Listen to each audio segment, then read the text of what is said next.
Today, we're going to dive into this amazing, timeless story about a simple messenger on a really profound mission. And believe me, it has some surprising things to say about our own work lives. We're all taught that hard work is the key to success, right? But what if the direction of that hard work, what if the mission you're serving could completely change everything about the outcome of your efforts? Turns out this is a question people have been wrestling with for centuries, and a really powerful answer comes from an ancient parable in the Samyukta Latnapitaka Sutra. So, let's get into it. Okay, so our story kicks off in ancient India with a great and, importantly, a very devout ruler named King Prasenjit. So you have this king, and he just deeply revered the Buddha and really, really longed to see him. He wanted to invite the Buddha to his city, not just for a political thing, but to truly honor him and to receive his teachings. This was coming straight from the heart. And this is where our main character enters the picture. For this incredibly important task, the king chose a faithful messenger. Now, the messenger's job was actually pretty straightforward, but he did it with absolute diligence. He got the order, he went and respectfully invited the Buddha, he got the royal chariot all ready, reported the good news back to the king, and then he even joined the welcoming party. Simple, loyal, and just flawless execution. And here's a detail I just love. The Buddha, had divine abilities. He could have just appeared there in an instant. He certainly didn't need a physical chariot. But to honor the sincere effort and the good heart of the messenger, he actually traveled in the sky right above the chariot the whole way. He was validating the messenger's work. It's beautiful. So the messenger did his job, and he did it perfectly. But the consequences of this one simple act, they were completely out of this world.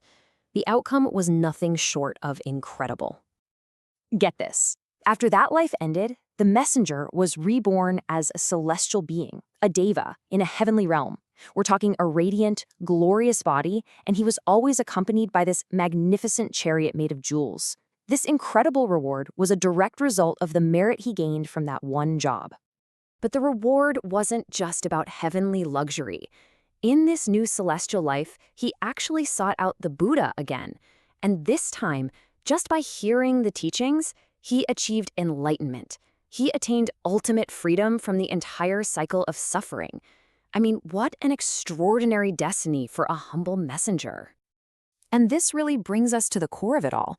How could a simple job, just delivering a message, lead to not only a heavenly rebirth, but ultimate spiritual freedom? It seems totally out of proportion, doesn't it? Well, that's the whole point. The parable isn't just a nice story. It's designed to teach two really profound lessons about how our actions work and what their consequences can be.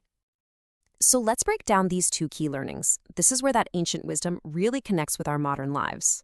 So the first lesson is what we can call the right boss principle. Now, yeah, the messenger was diligent, of course, but his diligence was serving a deeply virtuous mission, the king's sincere wish to honor the Buddha. The goodness of that mission acted like a massive amplifier for his own personal effort. Just think about it for a second. The exact same level of loyalty and hard work, if you applied it to a harmful mission, would create huge negative results, right? The messenger's hard work was the vehicle, but the king's virtuous goal was the destination. Good effort, pointed in a good direction, creates extraordinary good.